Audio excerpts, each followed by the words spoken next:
but I'll recap just a little bit and go back on the slides just so we can make sure I'm covered. Plus,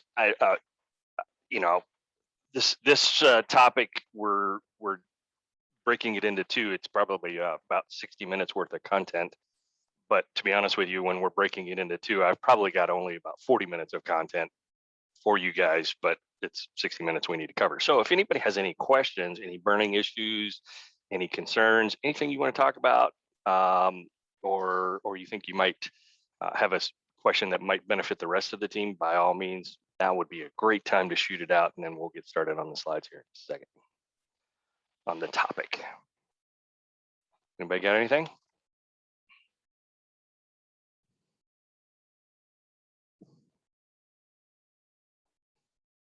I have a question for you.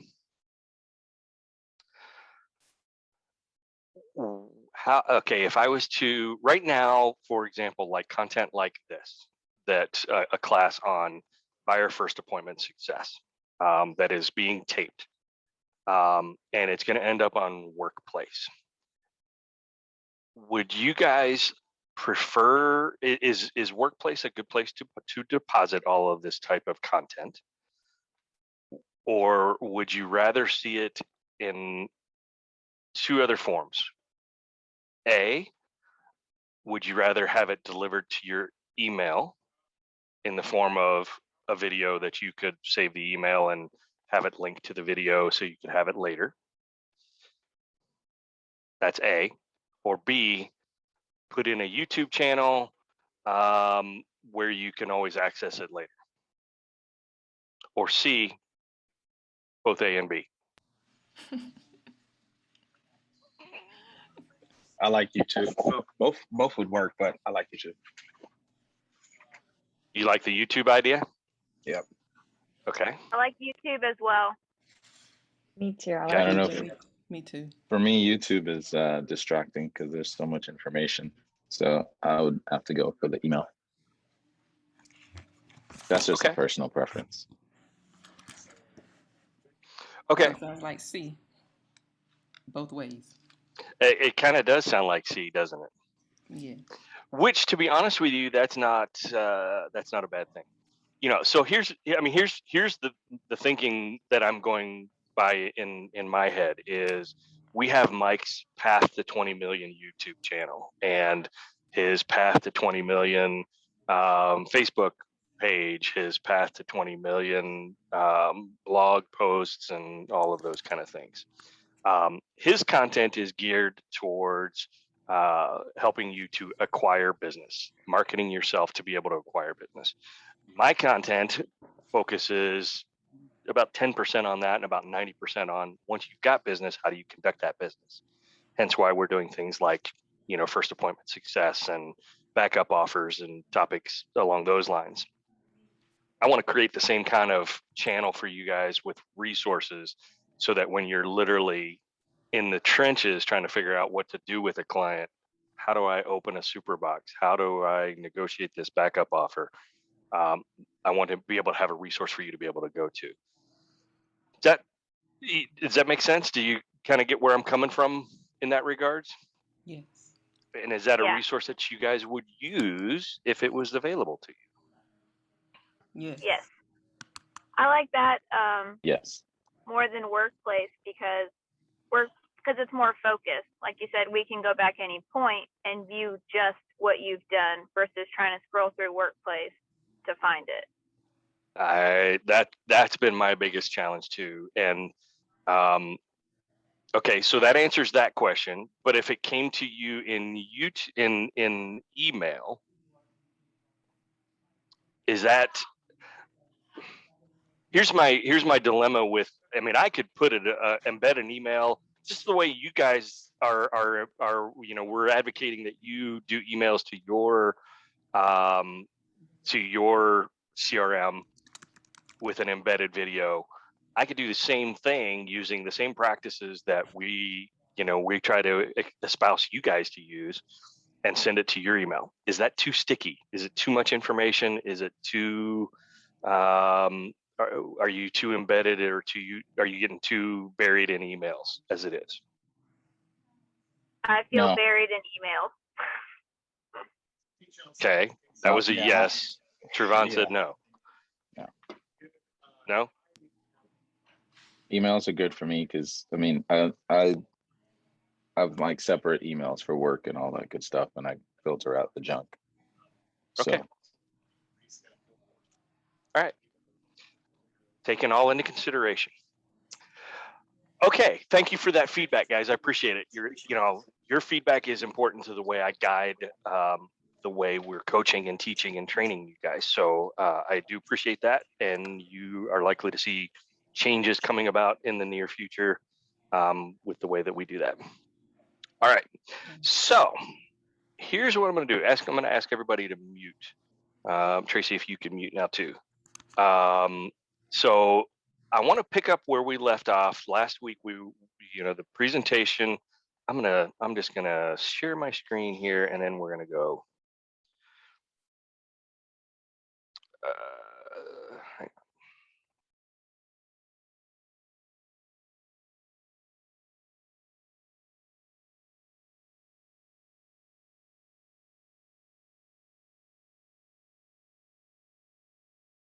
Sorry, guys, having technical difficulties this morning. Share.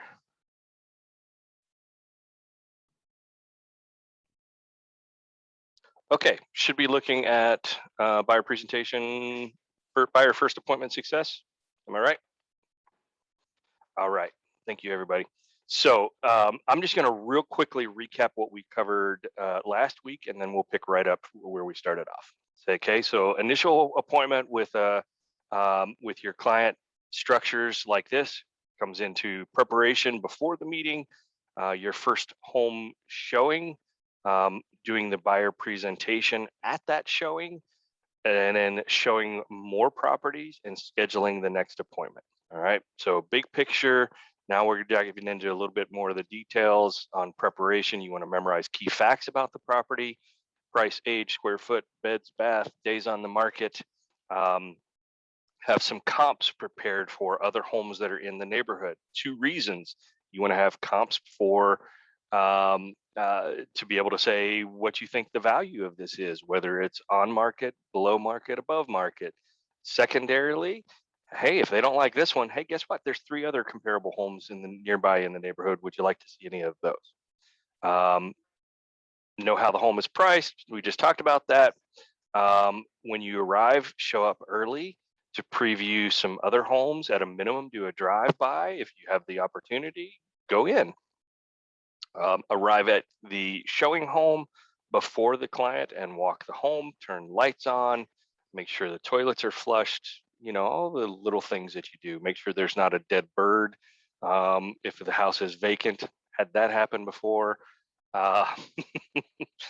Be prepared to show that you are the local neighborhood expert. Know which schools that services.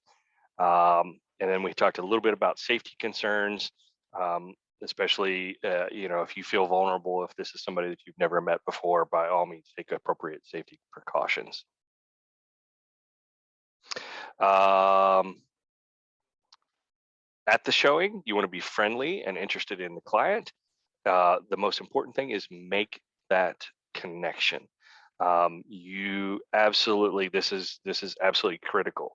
People want to do business with people they know, like, and trust. So your goal is to communicate that that they can trust you. Your goal is to reveal a little bit of yourself and your personality to where they know you, and make yourself likable to where they want to work with you. If you have fun, if you be a little bit self-deprecating and make fun of yourself to a certain extent in the course of the conversation, it's just going to make you endearing to someone, and that's the important thing. Don't be afraid to let your own personality come out in that interaction with somebody, because it's going to help you to make a connection with them. Okay, do the things that are going to help you differentiate that you know what you're talking about. Explain construction materials. Explain the style of the house. Well, this is actually a contemporary home with a split foyer. Those are things that are going to, again, gain credibility with you. I'm also one that is more prone to pointing out problems with the house instead of trying to cover them up. If you see a stain in the ceiling in the kitchen that is probably from the bathroom above, don't be afraid to point it out.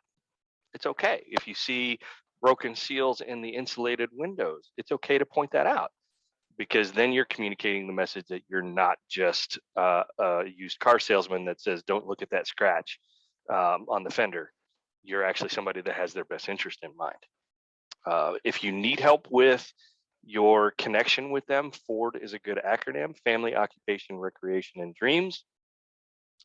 And there are some key questions that you can ask them in that process. And of course, take notes while you're doing that. Tell them you've recently showed other homes, active homes that are in the neighborhood, down the street, whatever the case may be. Discuss the home's market value. Tell them what the comp sold for. Gear your conversation towards their level of interest. If they walk in and within 3 minutes they're turning their nose up at this house, don't spend a lot of time talking about that house. Let's talk about the one that's down the street. Let's talk more about what it is that this one does not meeting their needs for, so that you can then focus your conversation in that direction instead of the one that they're not interested in. By all means, be the expert. That's what you're there for. Your job is to communicate your value to them.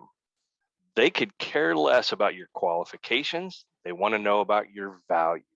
If you are going to be the person that is going to help them find the right home, to negotiate the best deal, to still have the highest probability of your offer being accepted, those are the things that they care about. Okay, so the goal here is or the breakdown is, you want to be 50% expert and 50% of it just being the kind of person that they want to connect with. Okay. So that's in the way of recap. I think we got as far as the buyer presentation. So you've finished your showing. You want to guide them back to the kitchen after your tour. Let them know you have some information that they might find helpful, and tell them that you can quickly cover just a few key items. Here's a script that I use, and it tends to work very well. I have a little bit of a spiel to give you. I'm going to try not to sound like a salesman, but a lot of my clients have in the past have told me, after I've covered some of this information, that that this answered some questions that they never thought to ask. Okay, think about that. So my previous clients have told me that the information I'm about to give them answers some questions that they never even thought to ask. So what have I just done? I kind of baited them to listen intently to try to figure out what questions somebody else might have never thought to ask. Did you see how I did that there? It's a little bit of a Vulcan mind meld thing, okay? And it makes them pay a little bit more attention. So write that one down. That's a good little nugget, if I do say so myself. All right. So you are presenting to them the Toolkit CMA buyer presentation is a very good place to start. It is not perfect by any means, in my opinion, but it's a good place to start, and it gives you, as a brand new agent that you don't know how to conduct yourself at these meetings and how to cover information, it gives you a good talking point format to be able to go by. And it takes all of a minute and a half to create this document that you can put in your folder. And it looks like that. That's the cover page. It has, within that cover page or within that presentation, you've got their home finder's profile. This is your tool for taking notes on your client that you're going to keep in your folder that is labeled with their name. And you can pull it out and just keep these notes within there. Okay. Any questions on this so far? That's found in Toolkit CMA at the end, right? It's somewhere in the middle. It depends on how you structure it, but yes, it's in Toolkit CMA buyer package. Okay. Thank you. And if anybody needs help in getting into Toolkit CMA and navigating through how to create this document, I'm here for you. Okay. I don't read every single page within that buyer presentation. It's good information, but it's not my job to read it to them and shove it down their throat against their will. Okay, there's key points that you might want to pull out. This might be one of them. Why you want to work with an experienced buyer representative, and hire an agent to help you through this process. One, I have tools and resources available to me that the average layperson doesn't have access to. And a script for that one is, I assume you're using maybe Zillow or Realtor.com or some other third-party website. Do you understand that as a real estate agent, I have resources in the form of MLS that I can access and give you access to, that has more timely, accurate, and up-to-date information than what you can get anywhere else? And they're going to say, no, you'd give me access to that? Yes, I will. All right. I have the ability to do market research and provide data for you on what's going on in a particular neighborhood so that you're making more informed decisions. I can help you to create a purchase offer that balances two things in the equation. One, getting you the best possible deal, and two, having the highest probability of your offer being accepted. Those are very challenging. That's a very challenging balance to make in this market that is such a strong seller's market. Once the deal is done, or once you've made the decision on the property that you love, then you need the help in negotiating that deal, and that's one of my strong suits. And then somebody to handle all the details. It's kind of went off the page there, but this is a great talking point to basically sell yourself and your qualifications for them. And it's just a one page in there. I actually put in here, I'd love for you to consider formally hiring me to represent you through the process of purchasing your new home. Okay. This is basically your introduction to the buyer exclusive buyer brokerage agreement. Okay. And maybe this is not the appropriate place to talk about this, but at least you're introducing the concept of it to them so it doesn't come as a surprise to them later. Any questions about that? Okay. Here's another way to differentiate yourself from the rest of the pack. You know, a lot of real estate agents can look at their services as nothing more than a glorified Uber driver, and a scribe for a contract document. I approach my business a little bit differently. The services that I will provide to you look like this: help you determine the requirements characteristics of your home, identify available homes that meet your criteria, whether they're listed with us or anybody else, provide you with information on communities, schools, churches, you know, all of the things that go around that. I'll help work closely with either your mortgage lender, or somebody. If you're looking for referrals, I have resources for that also. Advise you on the financial options available to you for things like down payment assistance and you know, credit repairs if that is necessary. All those kind of things are services that I can provide because I have those resources. Give you an estimate of the cash required for your purchase. I will communicate with you periodically and frequently to review our progress in this. That's kind of one of the hallmarks of my success, Mr. Buyer, is my communication skills. You and I are going to be working very closely with each other for a long period of time. And I'll advise you on the preparation of the offer. Okay, so this is just one of the talking points that's in that presentation package, and it's probably one of the more important ones that I would pull out, and not necessarily read to them, but point out to them that these are the things that differentiate you from the rest of the pack. All right. And then you want to show more properties after you've finished with the buyer presentation. I'm going to add one thing here, and I should have done this now. Should have done it right at this point. Is you have to ask for the sale. Okay, you have to have an actionable item. So, so if you would like to continue working with me and see additional properties, I'd love to be able to do that one for you today. But even moving forward from now on, and whenever you're ready to do that, I would be happy to ask you to consider formally hiring me as your agent, and we can talk about what that would look like. Okay. I love this. My realtor watches HGTV. Will only show me 3 homes, and then I have to buy one of those. I have to choose. All right. But you're going to bring your laptop and your hotspot. And if you don't have a hotspot, I strongly suggest you get one on your phone, whether it's a third-party one that you get from AT&T, or if you have that service that you can just get it on your cell phone. It's going to come in handy for you in the long run.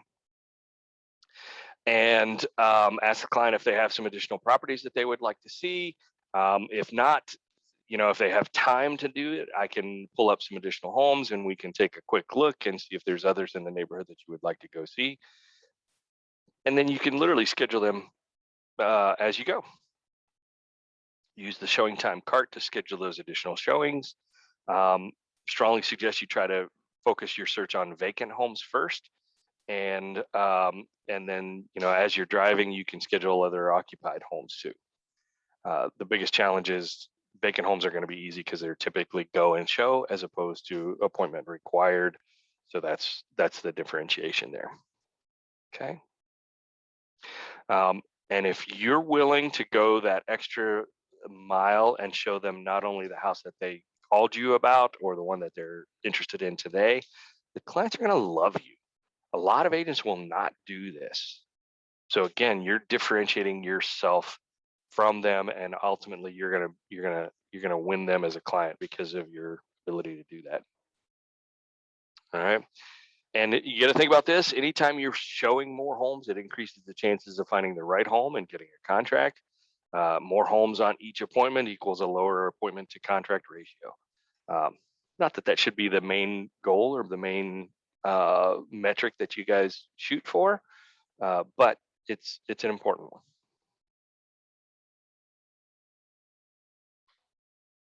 Any questions so far?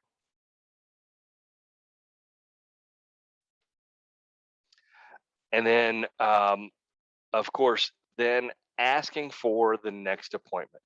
Ironically enough, just 5 minutes before we started this, Warel and Trevon and I were chatting and talking about the flow and making sure that you keep the flow going. Here's your opportunity to do that. So instead of walking away from your appointment with, okay, well, give me a call if there's anything I can do for you. Wow, that's leaving it way, way open-ended.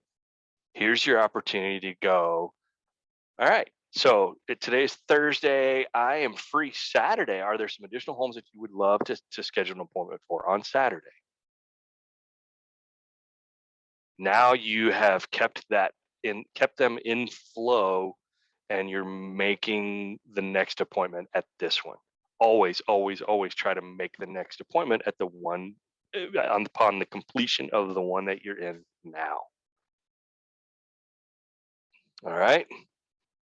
And then when you get home, send them up a follow-up email or a text or a video, whatever the case may be, with properties for that next appointment. And then wash, rinse, and repeat. Keep doing this exact same flow. Does anybody have, that's it. Let me stop sharing. I'm curious, how many of you, I know you're all fairly new, how many appointments do you think it typically takes to show a home before you get a buyer in this market? What do you mean? Like before they sign a contract with you? No, before they actually buy. Oh, okay. A lot. Well, I don't know. It depends on their timeline and how aggressive they It want to does. be. You're absolutely right. It does. Okay, I shudder to say this. Y'all want to know what my record number of showings for a single client is? I don't. I'm almost afraid to even confess this. It is over 100 homes to a single client. Yeah. Now, here's the backstory behind it. It was actually at the time I was in a brokerage where it was basically relocation. I was given a lead for a relocation client, so it was a corporate relocation deal managed through Cardis, which is a major corporate relocation clearinghouse.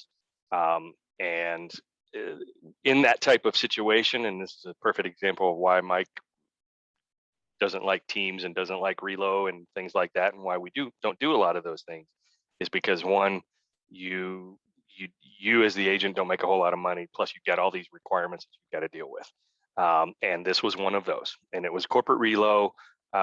And I showed this couple over the period of about 6 months, 114 homes. And normally, if I was not bound by the corporate relo criteria, I would have fired them after about 25, but I couldn't fire them. And at that point, I'm so invested. I'm like, if I quit now, I'm never going to recoup any of my costs. At this point, I could at least maybe recoup my costs. Yeah, they were by far the most difficult, most demanding, and had zero ability to look at the photographs of a home and determine that one of their many criteria that they had, that home did not meet it, simply based off of the photographs. And then we'd open the front door, walk in, the wife would look at the kitchen and go, nope, it's got a sink that faces out to the living room. I don't like that. Let's go home. And you've just wasted my Sunday afternoon. And this wasn't their first house. Nope. And their criteria was so stringent, and they were so inflexible on those criteria. After about 30 homes, I started talking to them about, y'all, we need to think about new construction, because I can't find you the perfect house. It may not exist, but at least with new construction, we're getting closer to it. Well, ultimately, that's exactly what they ended up doing. I did earn a commission. I can tell you right now, I lost money in that equation because of the amount of time, effort, energy that I spent on them. Plus, I was paying Cardis about a 50% referral fee off the top. So yeah, learn from my mistakes. That's what I'm telling you. All right. All right. Helpful information today. Good information. Okay. This will end up on Workplace soon. And I will also, I'm going to try something new. I'll email out to y'all. See how that works. Okay. And the slides will be put on Workplace too, so you can download a PDF and put it in your files if you want. All right. Thank you. Thank Have you. a great day, everybody. You too. You as Thank well. you. Bye.